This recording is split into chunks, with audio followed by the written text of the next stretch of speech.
Welcome to Om Times TV, a division of Om Times Media and Broadcasting.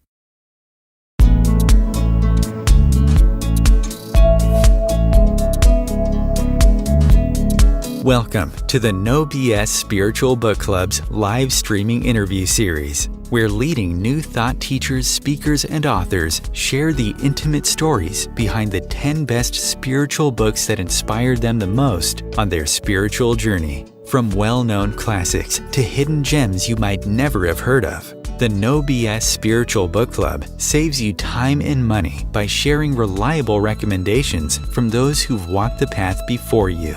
The No BS Spiritual Book Club, the only no BS guide to the best spiritual books to inspire your own journey of self-discovery. Here's your host, founder of the No BS Spiritual Book Club, Sandy Sedgbeer.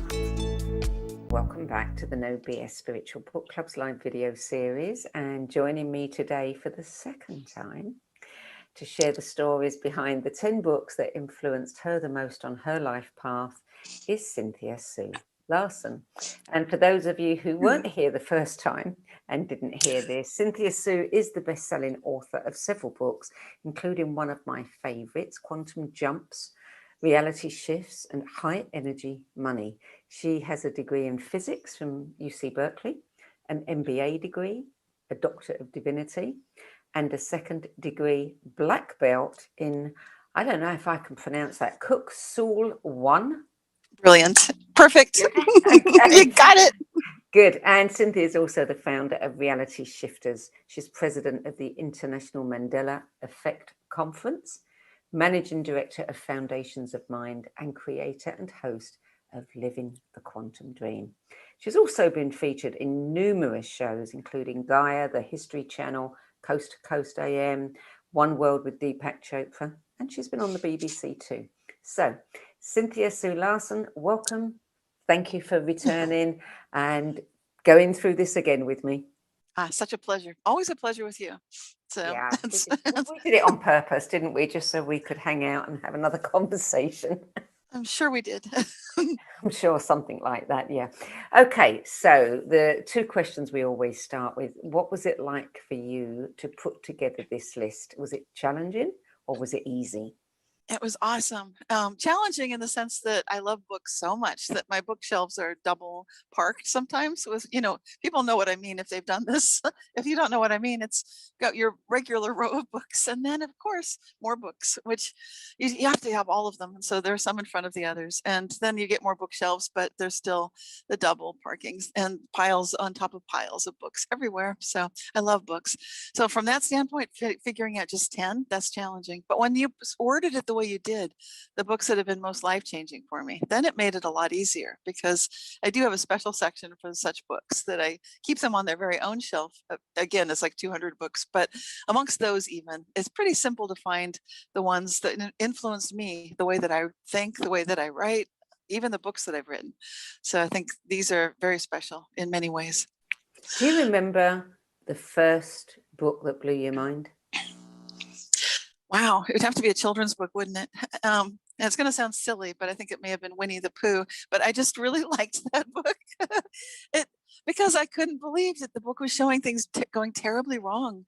There'd be little Eeyore, and he's just got his little honey pot. It's an empty pot of honey. It doesn't have any honey left in it, and he's putting a popped balloon in and out of it. It's like.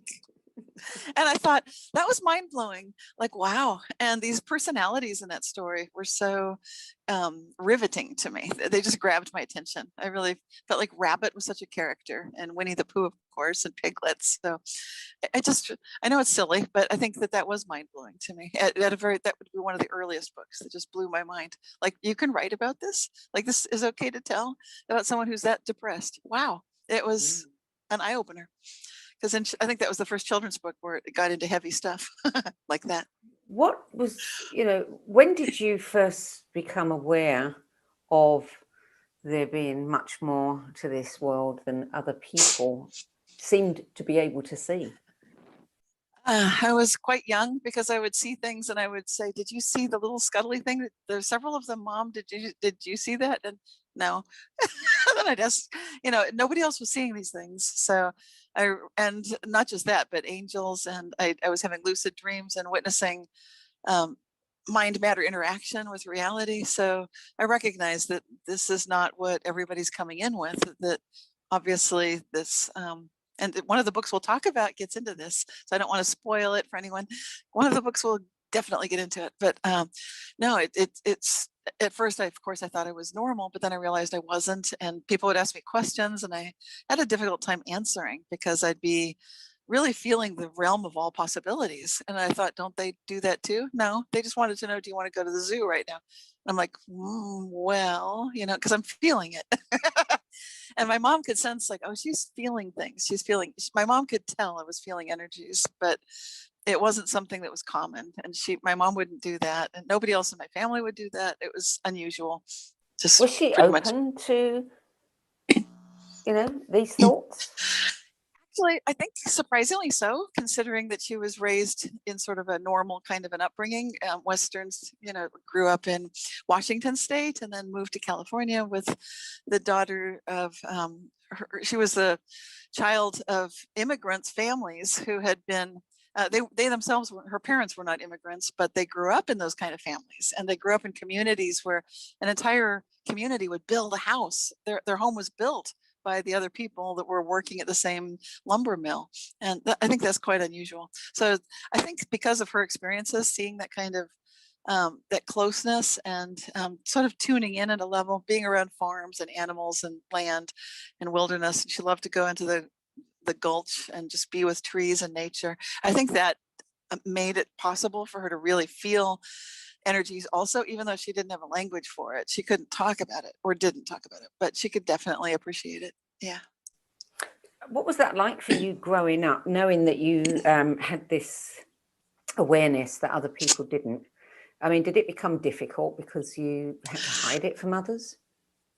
Yeah, it was, as I became aware that I'm that different, I really thought I was on the wrong planet. Seriously, I did. I really did. I thought, okay, that's it. And so, I got to a place where I felt like I can get out of this. But I, um, that experience is in the book that we'll be talking about. So I've got a whole chapter.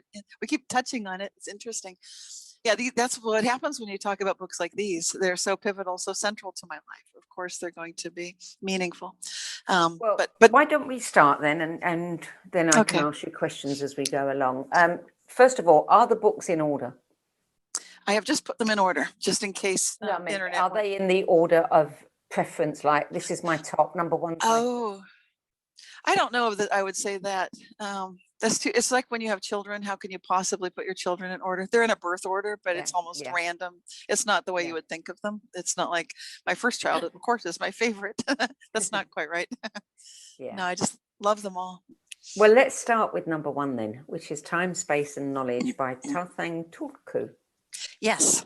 Published 1977. Yes, I've got my copy of it here, and this is actually the second copy I had to purchase. If people know what that's like, it's because you flip through it so often that it literally falls apart. And then someone comes to your house and they're like, "Oh, you have this book," and then they pick it up and it falls apart in their hand, and then you're like so embarrassed. So that is what happened. So I had to get a second copy. The person who pulled it off the shelf is physicist George Weissman, and I've co-authored a physics paper with him, just about very important topics that came from this book. We both found to our surprise and delight that this was I think it's surely one of his top 10 books as well. And this book, he studied with the people, the person who wrote this, and he had a co-author. This is Tathang Tulku. So it's very Tibetan, it's very Buddhist, and it goes through experiential examples of how to get into the mindset of understanding time, space, and knowledge, which is pivotal if you're a physicist or if you wish to understand the mysteries of quantum physics, or as I've always wished to know since I was a child, what's the true nature of reality that we can know as a human being? Because it feels like one thing when you're between lives, and it's a whole other thing when you're down here on Earth. And so this book just takes you through wonderful experiential exercises. Like one of that really caught my attention was literally standing up and starting to take a step. You take one normal step, then the next step you just sort of go at like halfway or half speed, and you just start recognizing. And then most of these exercises are thought experiments, so you don't have to stand up and do them, but you start noticing very quickly how odd that is. And when you really invite yourself to go into that experience fully, you start experiencing the true nature of the relationship between time and space we take for granted, or most of us just think, well, space-time, like Einstein talked about. But then when you recognize knowledge is a part of this, and they really do, these three go together, it's mind-blowing. So it's a whole book about that, if you like that kind of thing. Do you remember when you read that book? Yes, it would be in the 1990s, the early 1990s, mid 1990s. So it's been going on 20 years now. This was a huge influence when I wrote the book Reality Shifts, and I was recognizing that these reality shifts had been understood and recognized by Tibetans for millennia. And they actually advocate, don't get too preoccupied with these things, because we know, at least they themselves know, that consciousness is the goal, not the magic tricks. And well, they're not tricks, but it really feels like real magic. It feels like the world just changed. I thought something, I felt something, and now it is different, literally different. That's mind-blowing when you see it happen. The Tibetan Buddhists say, of course that happens. This is the way we are, spiritual beings. So let's not fixate on that. Let's go into our own personal development. And I really do appreciate that viewpoint, that vantage point. So book number 2 is Born Aware by Diane Brandon. This is the one we keep touching on. This is the one, you kept saying things and I'm like, oh my gosh, I want to say something. So the first thing I think you brought up was, when did I first notice being different? And that's what this book is all about. People who really feel that they are different. And I think that this is more common than people realize. It certainly seems that way, because when people hear about this book, they often say, oh, that's me. So the subtitle is Stories and Insights from Those Spiritually Aware Since Birth. So what does that mean? It means, it doesn't mean that your life is perfect, certainly not. And so if you look at the regular lives of these people, a skeptic could say, well, they've all had some of them have had very difficult lives. Some have had ordinary lives. And it's hard to see it just on the surface. But when you're recognizing what this experiences feel like to those of us who do remember a between time, a time before this life and perhaps after others, sort of that resting place. That's how I remember it. It's just a beautiful experience of feeling love and being surrounded by beings of light, and just it felt like everybody's there. There's no sense of hostility or disgruntlement, and there's just an awareness and an appreciation for everyone, and a respect and a love that's so deep. And when I came into this world, and I still remember that, and I didn't lose it, that's what's difficult, because then when you look around and the world here on, as we live it on Earth, doesn't seem to match that, it's such a huge jarring discrepancy that I was longing and pining for that, going back to that. So to me, being dead is not scary. That's a return to that blissful state. It's wonderful. So there's nothing sad about dying or being dead. What's sad is for those of us who are left behind, who miss those who died. So I describe in this book how I felt when I was finally age 5, and I figured out, well, I can get back there again. I can, if my parents were right when they said, be careful of traffic in the streets. It is dangerous. In fact, it's dangerous, so you might get mangled, which is not good. If you're wanting to go back to being dead again, you want to die, not get mangled. So I had to think it through and recognize that I thought I had the skill set to actually leap in front quickly enough of a fast enough car and die. But then once I'd made that decision, I realized, well, what happened next is time slowed down, and I had an angelic intervention. These beings that I remember from before my life, they showed up. It's kind of like I was, I wasn't playing a game with them. I was sincere. I was really feeling like, that's it, I'm leaving. And they took that seriously, and they showed up, and they reminded me that I had chosen to be here, which was mind-blowing to me. I didn't remember that part. It's like I remember what it felt like to be between lives, but I didn't remember that this was part of anything I'd chosen. Like, really? That can't be right. But I trusted these angelic beings very much. And so we went through, they reminded me of 3 things: that my mother would be devastated if I died at such a young age, and she'd never really recover. They showed me a forward time frame, and all of them looked the same. She looked miserable. They just never really got over it. I kept thinking that she would, and I said, I'm sure she will at some point get over it. And then they showed me that I would not be able to help lots of people like I could if I stayed alive. And I thought, well, they'll figure it out. Other people are there to help them, surely. But they got me with the 3rd one, which I kind of revealed, which was, you chose to be here. But worse than that, much worse, you'll be back. I'm like, what? Like, oh yes, you'll get there back. That's the thing you've forgotten. You'll realize that you need to be here, and you will be back, and you'll have lost your 5-year head start. I'm like, no. It's so funny now, and embarrassing also, because now I would hope that I would not make that choice. I would hope that I would recognize my life is not just my own. I need to be here to help others, obviously.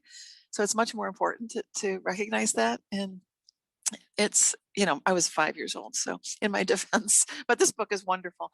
I love it. It feels like home. So I read through the stories. They're not stories. These are firsthand experiences from people who remember what it was like. They describe the before time, and then they also describe how it was to integrate that with their lives. And it's not always so easy. It's because most of us land in families where it's not understood, and you can't talk about any of that. Not to mention all the stuff that I also remember about lucid dreaming and seeing energy beings and so forth. But did it ever occur to you to wonder, why is it that I've come in with all this awareness and yet I don't remember why? I mean, that's hard. Right. Well, I understand that. I get that on a level of you only really know what you know when you remember it yourself, not because you're not. It's not because I turn to this page and remember it. That's not real knowing. That's not proper learning. And so, to properly learn things, we need to be down here at a place where we literally forget that we learned it before, and then we're sort of you level to the place where you remember clearly where you really are. So on the spiritual journey, some people pretend like they know it all and they're perfect, but usually that's not the case. If you're in a body, you're not perfect, and you're working on things, and it's challenging, and then you can empathize with others, hopefully, so that it's not just like you're helping them and you're thinking of them as less than. They're certainly not. So anybody that we're helping is just as wonderful and beautiful a being as we are, and that's so there's a lot packed in that question of yours. It's a lot to it. Yeah. Did you have past life memories when you were young? They were traumatic ones, which is why I didn't want to come into this life. So yes, I did. I had apparently investigated what a lot of people, myself probably also, thought maybe that would be a good way for humanity to go, to rely upon artificial intelligence, and it'll just figure things out for us and solve, eco-diversity, global warming, all of these problems that seem too big, insurmountable for humans. I'm sure if we just had artificial intelligence, that would do the trick. Well, I went to such a place about 500 years in our future from now, and that was my very traumatic past life in the future, which it was horrific, really. So I would now be a strong what's the opposite of advocate? I would recommend we definitely do not put all of our eggs in the central artificial intelligence basket. That's a disaster, complete disaster, because that kind of consciousness does not understand what it is to be human. And at some point we'll lose the freedoms that we require to be who we are. We need to learn through our mistakes. That's, I saw it firsthand, and just, I think I had quite a bit of PTSD from that, actually. So even coming into this lifetime, I felt that I was being tracked by a central intelligence that knew where I was. So I would fall asleep dreaming backwards every night as a child, because that was a pattern that I learned in that past life in the future, not to be tracked. So I've got a lot of my very hardwired, well-learned features from that past life in the future still with me, which I think is probably partly why I'm quite good at mind-matter interaction, actually. And I have an intrinsic knowledge of a lot of quantum effects, because I think it's a carry through that that's the perk, the good side. The downside is like, but I really have a strong recognition, like we need to work this out. As hard as it is to listen to each other, to respect two sides of a political divide that seems like an impasse, we need to do it. That has to be our future. So book number 3 is The Holographic Universe by Michael Talbot, published in 1991. Yes, this is an autographed copy, which I got posthumously after the author had died. I realized this book is one of the best books I've ever read in my life. This is a real game changer. This was written by a physicist, Michael Talbot, who also is an experiencer of the kind of things that I'm describing, mind-matter interaction. And he writes about it in this book, as well as his theory of how to bring everything together. What's the quantum interpretation that could explain why you might wake up and everything, all the furniture and socks and so forth are completely in disarray, like someone's come in and rearranged everything, even though the doors are locked and no one's been in the house. These are the sorts of things Michael Talbot investigates, and he does so brilliantly. He's just such a gifted writer, or was. I talk about people when they're dead as if they're alive, because we have their books and they feel alive to me. So the story of how I found the autographed copy was amazing too. It's I was guided to it, basically driving down the road one day, and I got a strong intuitive insight: just pull over, park here. Like, why? Okay, but what are we doing? And then park here, get out. And do you see those bookstores? Yes, 2 bookstores side by side. Go into that one on the left. Okay, go downstairs. Okay. And look on the shelf right in front of you. And here it was. I was like, oh, autographed copy. Thank you, thank you, thank you. And I swear, it just felt like Michael Talbot himself had said, like, you love my work that much? Well, I want you to have this copy. Here it is. And at the time, it was just a rare find. Now I think it's more so. But what a brilliant book. It's just it does. I just opened the book randomly, and the section header said, "Changing the whole picture." Exactly.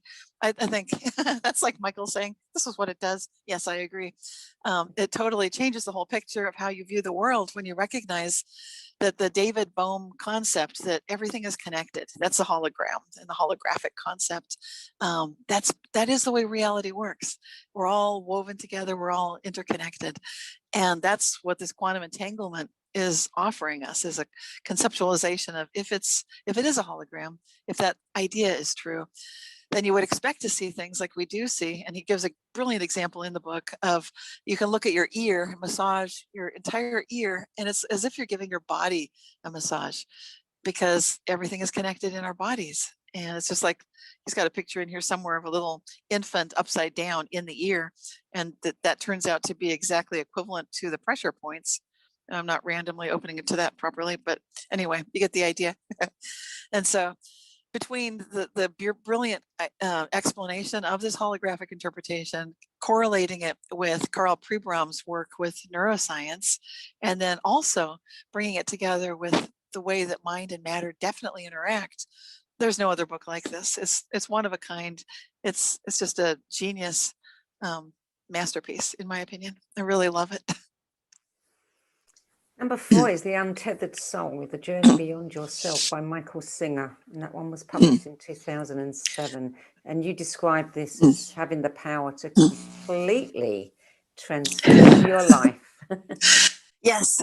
Well, some of us are quite stubborn. I'm one of those stubborn people myself. And I used to be a type A personality before I went through a Kundalini awakening, reconnected with my, that whole concept we talked about of being born aware, because I'd buried it. I'd become a type A personality. I worked at Citibank. I was on the fast track to be a vice president. The combination of my intuitive psychic skills and then my hardworking, hard driving type A personality.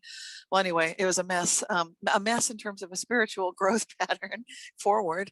So how to break out of such a thing, if people are hearing that, like, that sounds like me, I'd love to be spiritual, but my mind gets involved. It wants to figure it out. It wants to think. It wants to chew on things. Well, then here you go. Here's the antidote. One of my favorite antidotes. And it's a beautiful book that is a meditation. Like, you go through it, you start at the beginning. If people who've read it know what I'm talking about. And it gradually, beautifully, gently unfolds. And before you know it, you're experiencing what it is to recognize that you are identifying not with your own thoughts that you think you are, to begin with, especially if you're a type A personality, like, I need to get things done. I've got my to-do list, yada, yada, so on and so forth. It can be crazy making. But then you start noticing, no, I'm not those thoughts. I'm not those feelings. The true me, is the observer of those thoughts and those feelings.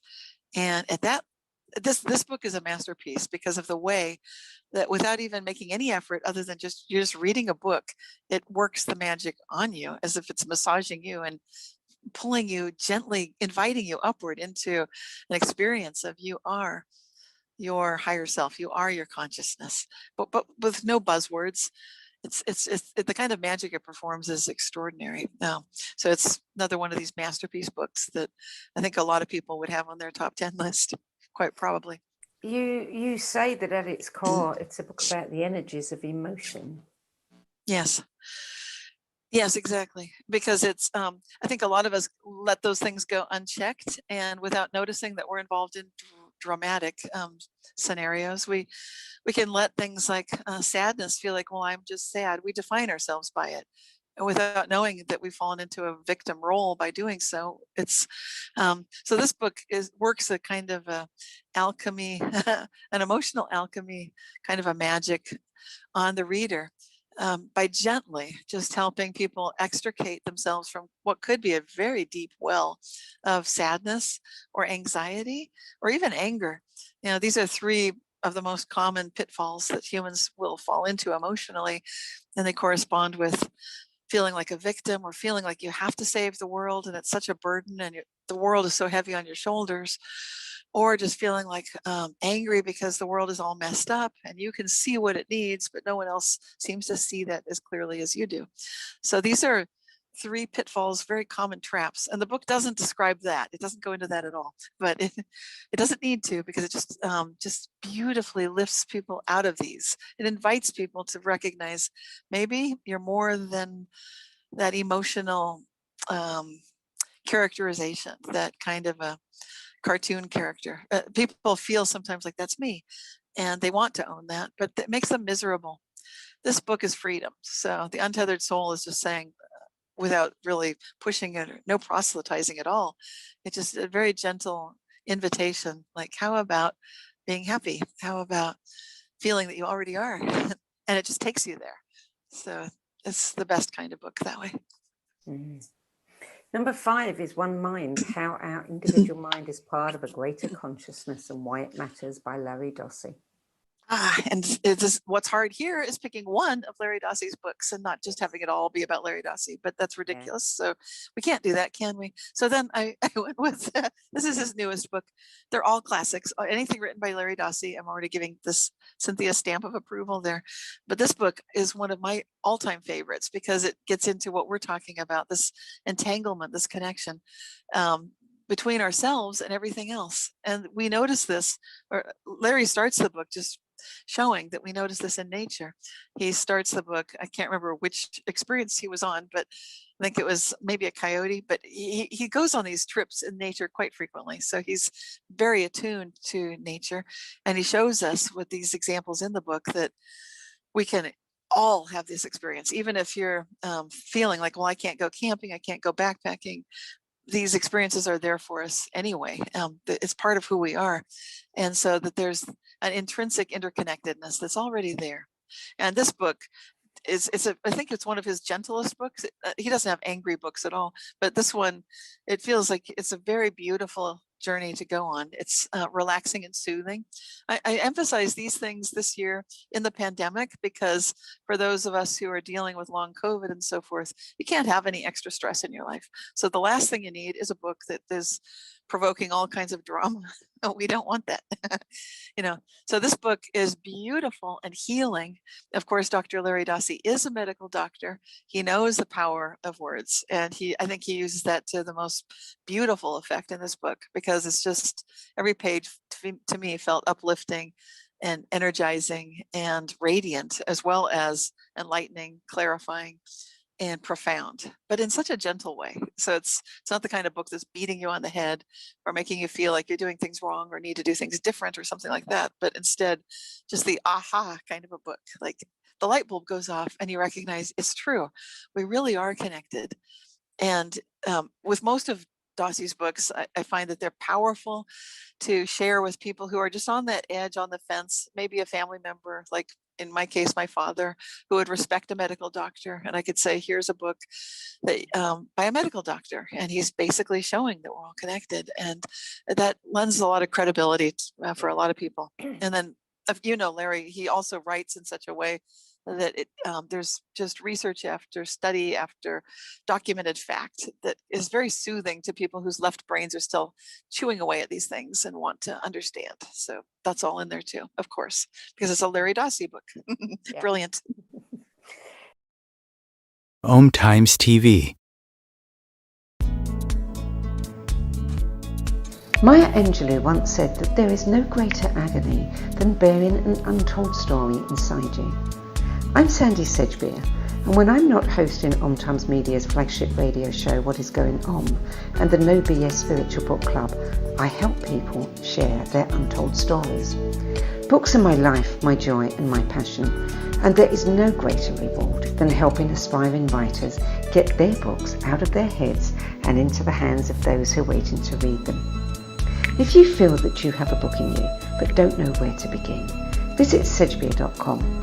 Click on the Work With Me tab and find out how my experience helping others tell their stories might be just what you've been looking for. That's sedgbeer.com, sedgbeer.com.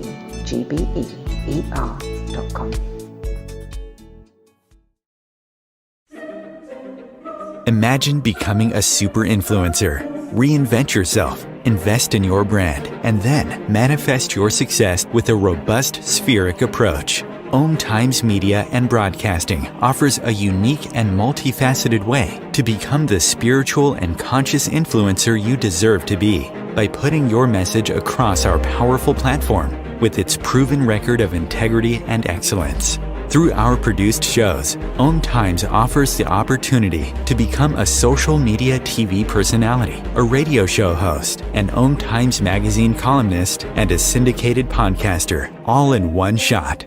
By live streaming your show on Om Times TV and broadcasting it across the extensive Om Times radio and TV networks, you become more than a host. You become an ambassador and a force for positive change. Om Times. Open yourself to the possibilities. There are 16 million children struggling with hunger in America. That's 1 in 5 daughters, sons, neighbors, and classmates who don't know where their next meal is coming from. Yet billions of pounds of good food go to waste every year. It's time we do something about it. Feeding America is a nationwide network of food banks that helps provide meals to millions of kids and families in need. Visit feedingamerica.org to help them feed even more. Together, we can solve hunger. Together, we're feeding America. So number 6 is The World Is As You Dream It, Shamanic Teachings from the Amazon and Andes by John Perkins.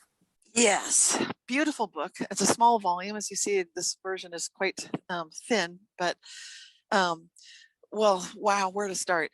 Okay, some people may wonder if, a lot of people wonder, what's it like to go on a journey into the jungle, to really live with people who have these visions, who really literally dream with nature. And that's what these people do in the Amazon and the Andes. So John Perkins, he went there just to experience it. He really did live with these people, go on these plant journeys with them. And I'm not much of an advocate for herbs, that kind of thing, but I'll just put that out there. If people are turned off by such journeying, this book does feature ayahuasca dreaming with, taking the plant concoctions with a shaman. It's a very spiritual thing. It's not just some playful, goofy drug trip to be experiencing drugs. No, it's really for the experience of sharing consciousness with the planet, with the plants, and with the spirits that are keepers of this ayahuasca spirit. And so that's the kind of thing that's happening in this book. But in addition, Perkins writes about extraordinary things like shape changing, like a shaman that goes through an airport and carrying all sorts of contraband and things that should never be accepted in any kind of an airport situation. But somehow he does it because it's all shape shifted. So it's possible to do that. Also in the same book, John Perkins describes these little orbs of light that float around, the spirits of beings that are quite visible. And that's very familiar to me, having seen energy as a child. But what I like is that this becomes much more of a common experience when you get back into the indigenous cultures of our planet. I don't think it was specific only to the Amazon and Andes. From my research, I've seen that most of our indigenous peoples have had a tremendously direct dreaming nature with the planet, with the herbs, with the plants. So it's not, this is a very specific book about the Amazon and the Andes, but what happens for me is to go into that experience, it reminds me, wow, the Scottish and the Irish and the Celts, they had these experiences too. They were dreaming with the earth. They were dreaming with the little people. These things are quite real. And then recognizing but this is in our modern age. It's recent, this is really happening. And it's very exciting that way.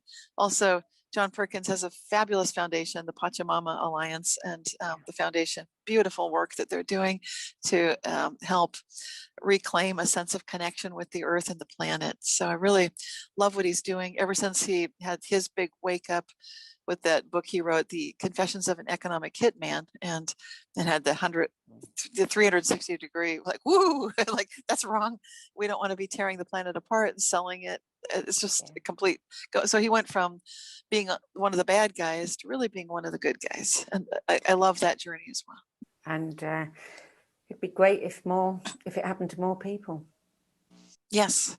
Well, I think it is, but probably more than we know. I think it is.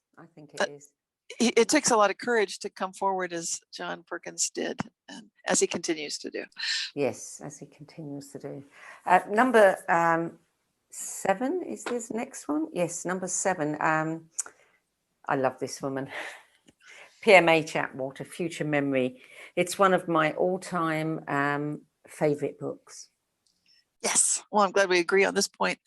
This is, I'm getting goosebumps just holding it. It's like I can feel the energy, like bzzz. It's like PMH herself. Thank goodness that we still have her too. She's like such a bright light.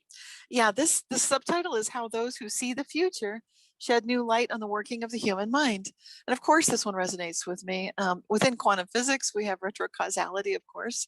But she's not kidding. This book takes that topic very seriously and does exactly what it says it's going to do. It shows with her example and the examples of others how people literally are able to get information from the future. It's very much, it can be very much a normal part of our daily lives. And she, PMH describes the situation where she was getting future memories of her own life and how it led to her making rather a surprising move, something, geographically to just pick up roots and move. She did a lot of things based on these future memories, actually. And so she's not just writing a book about this might be something we could do. She's saying, this works, I've done it, and it's wonderful. Which I just love it when an author is able to show the way with such a strong, bright spirit as she does.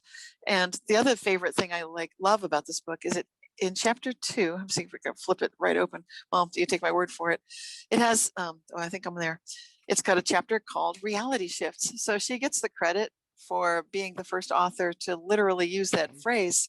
Although I've come to find out subsequently, other authors used other phrasing, like Mary Rose Barrington wrote about just one of those things, and she is right from England.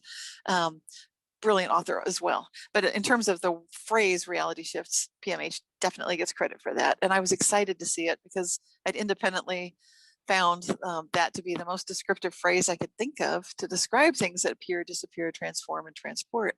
And so not only does PMH talk about this getting information from the future, but she shares information about how this mind-matter interaction takes place, and brilliant examples that are just mind benders of, for example, someone seeing pictures on a trip he took that he hadn't taken with a camera he didn't have. It's like, what is going on? I've got the evidence, but this makes no sense. And mind-blowing stuff. But it's the sorts of things I've been studying for more than 2 decades now. So this is not a one-off, like just one or two weirdos on the planet.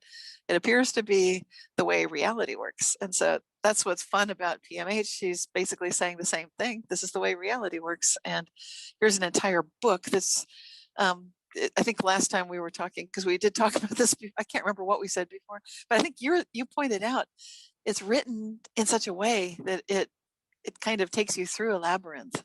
And of course, PMH frequently says that too. So, and it is. So it's a powerful book.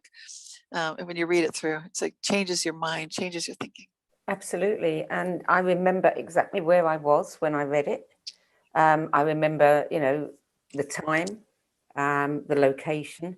And years later, when I met her and said about, wow, I just came out of that book kind of reeling a bit, as if I was a little bit drunk, having, done a journey of some kind, walked a labyrinth. And she said that's exactly how it was meant to be. But what was it? There was something I was going to say, because I've been communicating with her recently. Oh, I know. And she said to me, people read this book. Some people read this book every single year. And each time they revisit it, they get more information. Yes. Well, it's quite likely the book itself might be changing. I don't know if she would agree to that, but I've witnessed these kinds of things myself. Like literally, if you're open to it and that kind of thing can happen for you, you can literally read the book and be open-minded to that possibility. It's not just that you didn't remember something. Keep in mind, maybe the book has changed, because this book is an active agent in our transformation for human consciousness, and it wants to be there. It needs to be there with us as we journey. So of course it makes sense. Of course it's going to grow and change. We don't expect that of things. We think that they're fixed and static. If anything was not going to be fixed and static, it would be this book. So when I started the book club, the very first bookworm I wanted was that. And I cannot get her to give me an excerpt. I don't know why our communications, but I haven't been able to get an excerpt, and I don't want to write about it and make it a bookworm without giving people an experience of it. So I'm speaking to her again shortly, so I'll try Good. one more time. But that Well, was the first on my mind. oh, for sure. It's such a special book. I'm so glad it means so much to you too. Yeah. And now that you mentioned reading it every year, what a brilliant idea. You know, this is definitely one to do that with, for sure. Yeah. I think all of these are very meaningful to me, but I think for those of us who are engaged in changing consciousness for the planet, this is our friend, you know, for sure. For sure. I don't think people realize just, you know, the power of what she shares and who she is. Yeah. Well, I think if it's logical, if you look right now in this pandemic situation or whatever you want to call it, and recognize what do we need the most right now? We need good vision, you know, of potential future. Like my favorite question is asking how good can it get? And so when you can connect to a good future and really bring that in and connect with it, that is very much a part of how good can it get. So to me, it's like that's what we need right now. So book number 8 is one that comes up from time to time, and that is Dying to Be Me, My Journey from Cancer to Near Death to True Healing by Anita Moorjani. Yes, and I've read several books on near-death experiences, which I find fascinating because they're the next. Before there was the book Born Aware by Diane Brandon, the closest thing to it was the near-death experience, of course, because it's that same. It reminds you of like, I've been there. I know what it's like to be in that between place. But this was brilliant because Anita Moorjani described in such detail of how she was really trying to heal herself. She was desperately sick. And it was just everything at some point. I don't want to give the book away, but I think a lot of people have heard of this book. So hopefully if they haven't read it, definitely take this as a nudge to go read this book, because it's, I won't give it away, but I'll just take it right up to the exciting point, right when she's quite ill and she recognizes that she is actually dying. And there's a point of acceptance that happens there, like, well, okay. But then strangely, she went into this beautiful place where she could see like all these possibilities. She could see family members scurrying, traveling to be with her at her bedside and so forth. And she could see what the medical staff were doing. She could also see it's like there's a possible life where everything can be fine. And then she realized at some point, like, I can choose that one. Okay. And so she chose that one. And then she came back into her body, which she had left. I think they'd recognized she died, and they didn't believe that she was as well as she said that she was. This is where I think there are lots of exciting parts to this book, and I'm just touching gently on them. I don't want to give too much away, but I love the way she describes that near-death experience and the place of possibilities where you can see where things are and you can feel those energies and you can know things and be connected with everyone, because that is very much in keeping with that Born Aware experience. I have not in this lifetime gone through the near-death experience quite that way, although PMH said that I qualify with my 5-year-old experience. She said that counts when I was ready to go and I'd planned it out, and then there was the angelic intervention. So anyway. Well, I think one of the things about Anita's book too that, you know, stands head and shoulders above some of the others is not just the amount of detail, but the fact that the doctor's records are all available and they've got the proof that systems in her body had shut down. Yes. And so it gives people a lot of hope to recognize that you can be literally at death's door and beyond, just one step into the grave, pretty much. And then suddenly it can all reverse. Everything can change in a millisecond and then be completely fine with no explanation, really. It's sort of like the doctors didn't really take her word that I'm fine now. So it's like, okay, run the tests, do whatever you have to do. But she knew she was fine because she could feel like, now I'm on that different reality path. I picked a different path. Brilliant. Okay, so number 9 is Conscious Musings, Contemplations to Transform Life and Realize Potential by Alexis Brooks. Yes, and this book is kind of an fun book, but it's one that I wish that I'd had when I was going through my Kundalini awakening and when things were just going crazy, because Alexis Brooks, she comes from a background in broadcasting, so television and so forth, and she's she's got a very, like I did, a very logical mind. Also type A kind of personality, getting things done. And then what happened to her was she started experiencing things literally flying around of their own, like she's in the kitchen and something's flying around. So when you see that sort of thing, then you want to know what's going on. And I love the way that she basically talks about ideas that we need to evolve as a species, that she doesn't go into a dark place with these sorts of mind matter interactions. Instead, she recognizes that we're growing through this and we're growing through it together. And she does it in such a way that engages your imagination and consciousness to ask good questions. So for people who are feeling, this is basically the subtitle, Contemplations to Transform Life and Realize Potential. So this is from an experiencer, someone who's on a spiritual journey, and she's very much aware that we're here. Some of us are definitely those who are called to be here at this time of awakening to help others on the journey to realize our potentials and step into that. And so I think if you're feeling like you don't know how to go forward with that, or you don't know where to get started, the questions are the best way to do it. These kinds of contemplations and musings are just exactly what the doctor ordered. If you're feeling like, well, I'm waking up, but I don't know quite what to do here. And I feel like it's a little bit scary, like if stuff is flying around on its own, what's happening? What's up with that?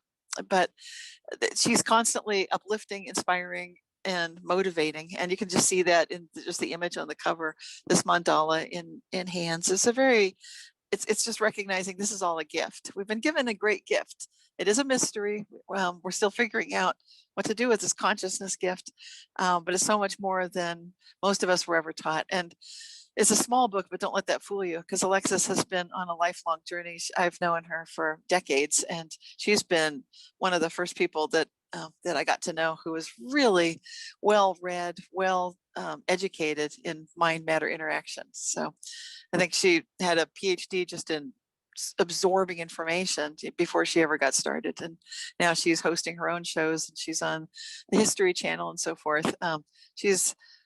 I'm glad to see her doing so well, because it really does show us all we can find our niche, and you don't necessarily need to know where you're going on your journey. You really do need the right questions. I think this book is excellent at helping get those bubbling, in your life.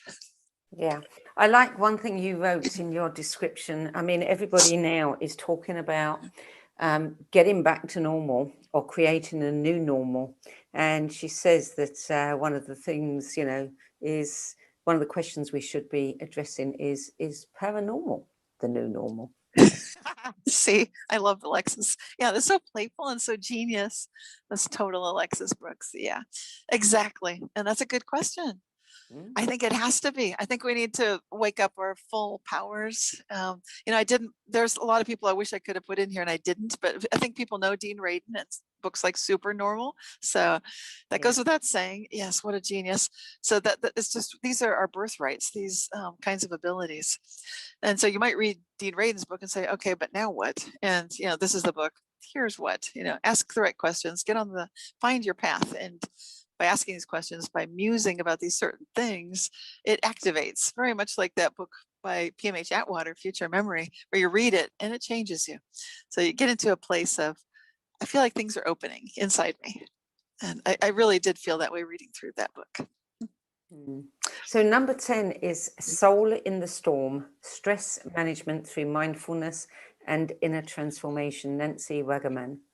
Yes, I have that only in ebook form, so I can't hold it up. And also this one's special because I recognize I need to put something here for all of us who are in this. And I was talking to your show producer.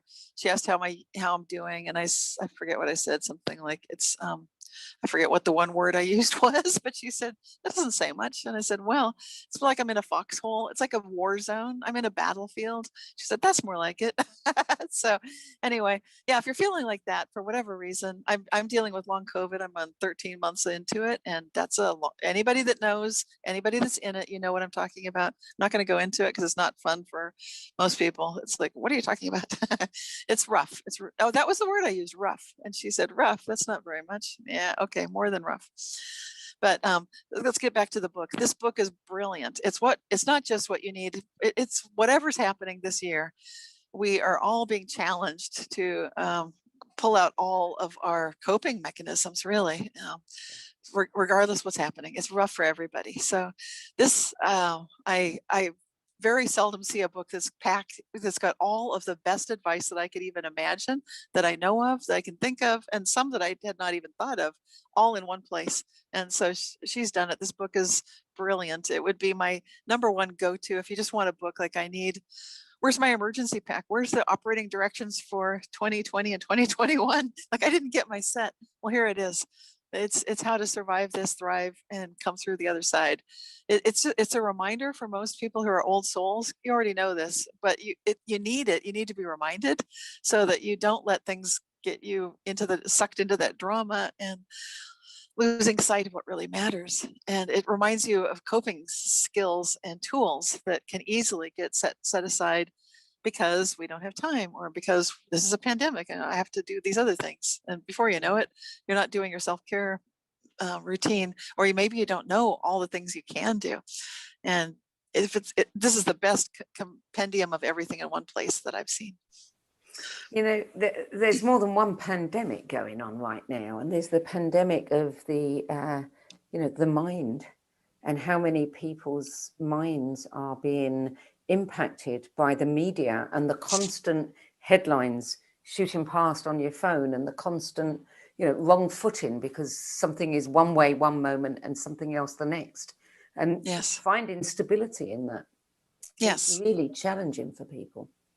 So it's really important to have a source of sanity. And I feel like this is the touchstone that I would most recommend, besides whatever person's spiritual touchstone might be. Most of us have faith that we're relying on this time in our lives, hopefully. And if you don't have that, well, then at least this book can give you some tools, and it's brilliant. But you're right, there's more than one pandemic going on. It's kind of like such a strange time of challenge for humanity. Yeah, on many, many levels. Yeah.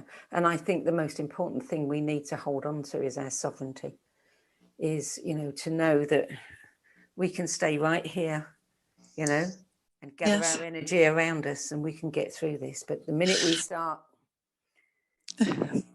Well, for me personally, kindness has been key. I feel like I've gone more into my spiritual path. I just know I need to be kinder to myself for healing.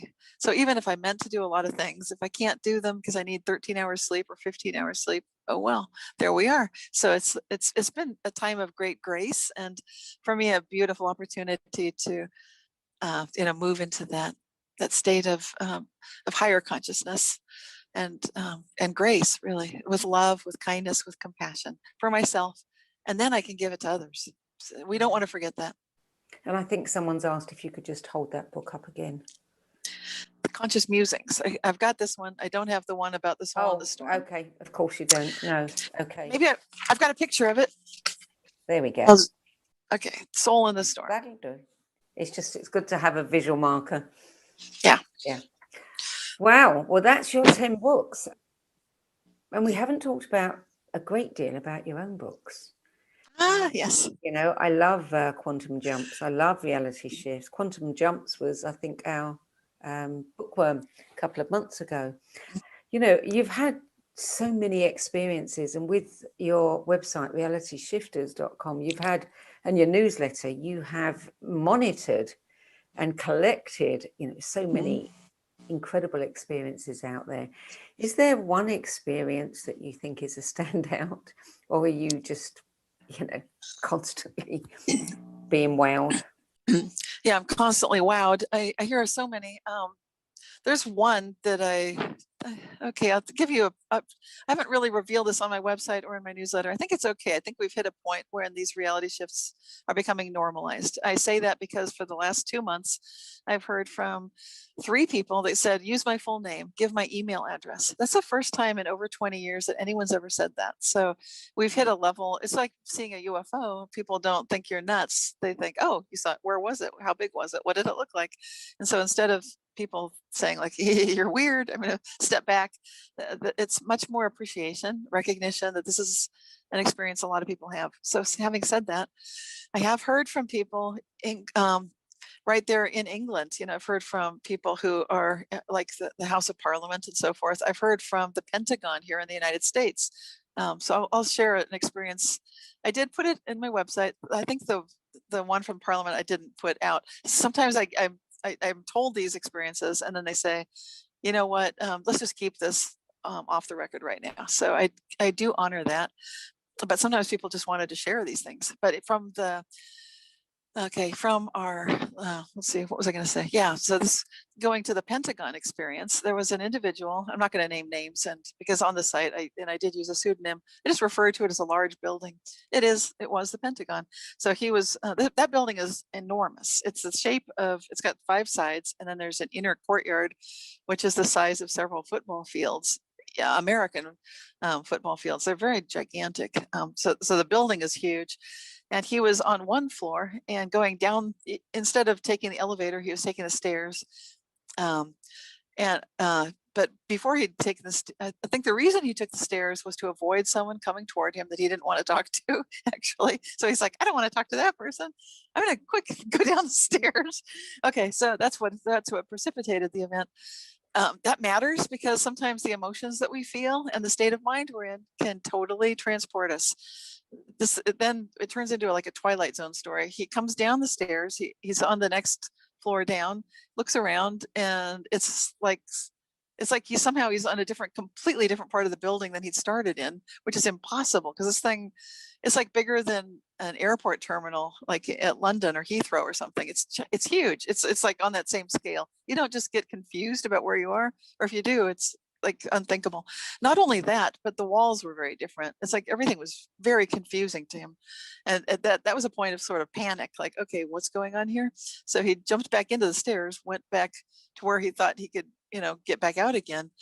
And things were normal, but it made no sense. And then later when he tried to revisit that and see like, what is this? Is this some sort of a wormhole to some other dimension?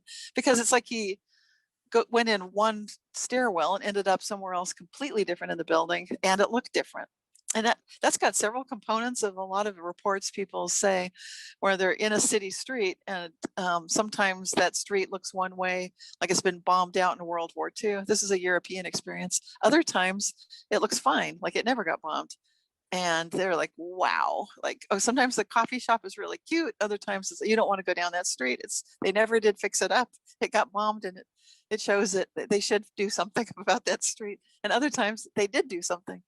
So those kind of stories, to me, those experiences are remarkable because they're showing us that things we take for granted, like buildings, streets, they can all be very different, and people are experiencing that. And sometimes it's our state of mind that can allow us to experience these things. And I think I've got some like that in quantum jumps. And there's one in England with a woman that remembered a pub that just suddenly changed, like the colors were completely different. These kind of things are fascinating to me because it's just like, how did that even happen? How could something like that completely be so different? What happened in Parliament or with Parliament? That was so long ago. Yeah, it's a kind of reality shifts, but because the person, it wasn't anything shocking about like, oh, the case went different. It wasn't like that. It was some sort of a normal kind of a story, but the individual just felt like, I can't say anything because of who I am. Like, so this has to stay. So I will honor that. I'll just say I did hear from someone, and I've heard, that's not the only time I've heard from members of high level governments around the world. So this does happen. But I think, like I said, we're getting to a normalized place where it's going to be okay pretty soon for everybody to talk about it, and it won't have that same weird feeling of you must be crazy. Instead, people will start recognizing, yeah, sometimes things do change. We're not quite there, but we're getting there. There was an article the other day, I bookmarked it. Let me see if I can find didn't have time to read it. US Navy has patents on tech it says will, quote, engineer the fabric of reality. Wow. And that was a news piece about last week, I think. I saw that. Haven't read it yet, so I don't know. But if the US Navy has got patents on things that can engineer reality, you can bet your life that reality can engineer itself. anyway. Absolutely. Time it wants. That's right. Yeah, it's so there's no need to get excited about that in the scary sense at all, because like you said, it's been here for millennia, and that's what the Tibetans have been telling us. That's what the indigenous people have been telling us. So and what my own experience, my past life and the future shows us is, let's not get too worked up about, yay, let's let the technology do everything. No, let's not do that. Let's do what Alexis Brooks points out, and let's paranormal could be the new normal. And in fact, I know that's true for a lot of the reverse engineering that happened with these UFO devices and so forth, is that it was shocking to scientists to discover that the materials they were looking at seemed to be interactive with people's consciousness, with our state of mind, with our heart-centeredness and so forth. Not everybody can get these devices to operate. That's a whole different subject. But so when I look at the Navy and so forth, it's like, sure, they've known about these things for a long time. Finally, they're recognizing we need to cooperate with these innate materials to create things in a good way.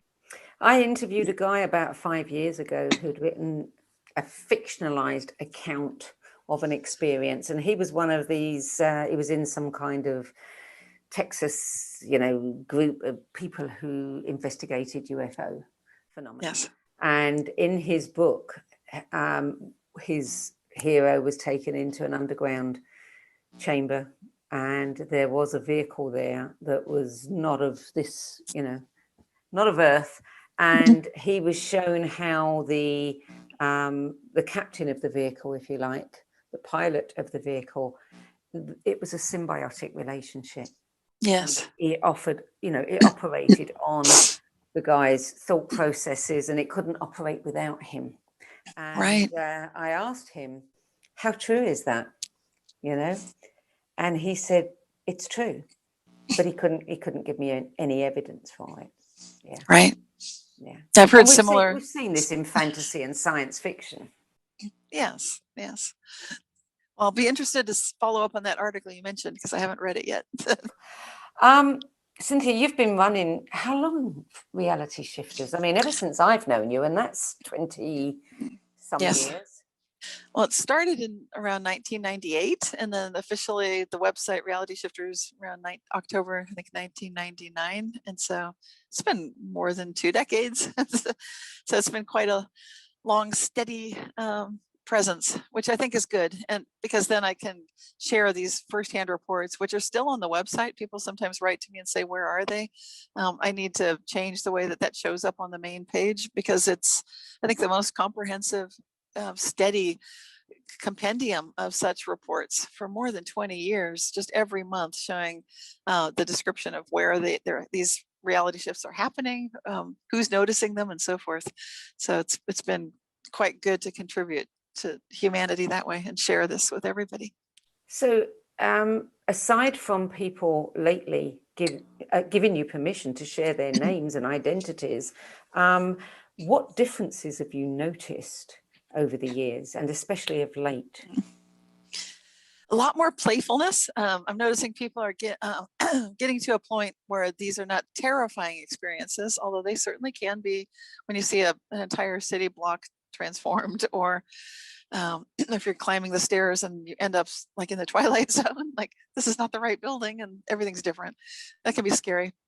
But I think there's a lot more playfulness, a lot more fun, a lot more people recognizing that they're enjoying the experience, or starting to recognize that even if the specific experiences they are currently having may not be optimal or the most fun-filled, they're recognizing, if this is happening, then I could be having some more of the fun ones. So I definitely see more of an awareness that people are noticing that they have something to do with it. It's like that UFO with the pilot being symbiotically connected. I think people are starting to recognize, oh, I think I am having something to do with this. And that's fun to see that realization, the light bulb going off.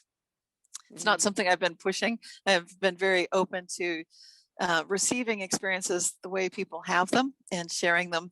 If they attribute that their grandmother helps them find a wedding ring and that's why it popped out, or they have elves helping them in the garage and they're a mechanic, okay, I say they think it's their elves or they think it's their grandmother, that's fine. So I'm not mapping my own belief structure onto any of it. Instead, I'd like to find out how are they interpreting this? And what I'm noticing is that there's as the years go by, as the decades go by, there's more and more attribution to an awareness like this may have had something to do with how I was feeling.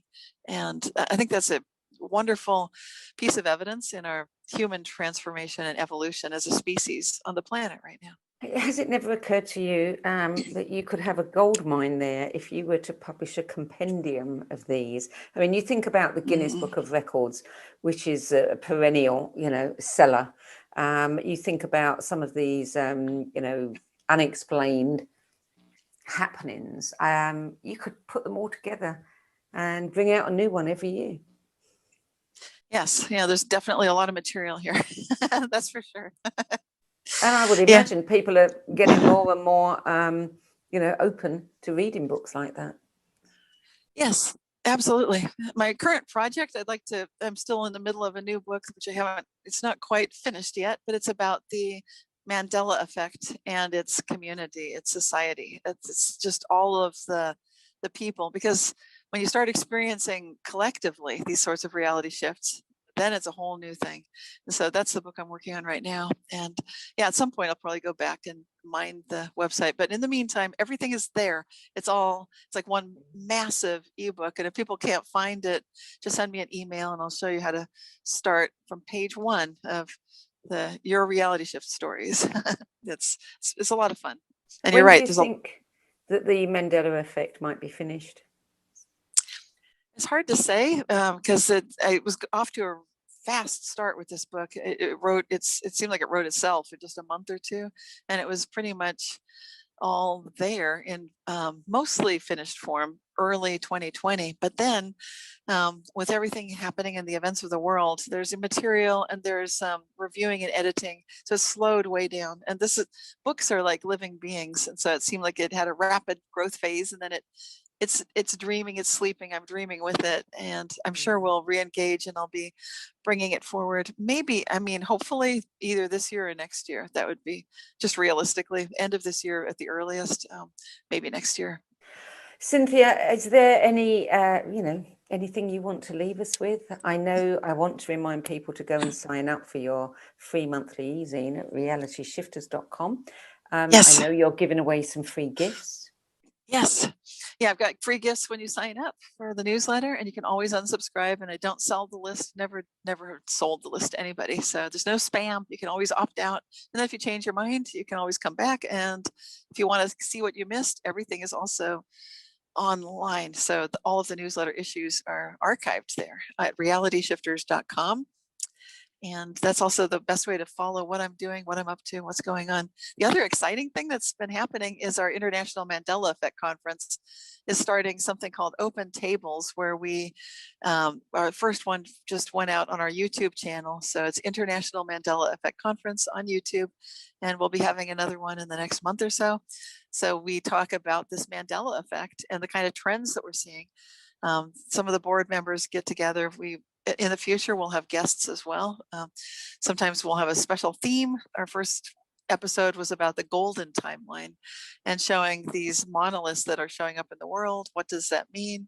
How do we choose timelines and that kind of thing? So we also talked about manned animals, which are some extinct animals that are coming back, and some that are quite remarkable that you might not realize or recognize, like, how did this suddenly show up? So the Mandela effect is a lot of fun, and love to invite people to check that out as well. Cynthia, thank you so much for coming back to do this a second time. I really appreciate it. And of course, it's always great fun to talk with you. Oh, thank you so much, Sandy, for all that you do, for these excellent events that you put together, and just your entire career. And you've been such a constant source of light through all the technology issues and everything. And now these pandemics, yes. So thank you for holding steady and being such a bright source of light, like the North Star. We really appreciate it. Never been likened to a star. That's really lovely. Cynthia Sue Larson, thank you for joining us. And to everybody at home, do sign up for Cynthia's e-zine. I mean, there's all sorts of good things that she's doing, and it's a constant source of delight. So Cynthia Sue Larson, thank you. We'll leave it here. We'll be back next week with another edition of the No BS Spiritual Book Club video series.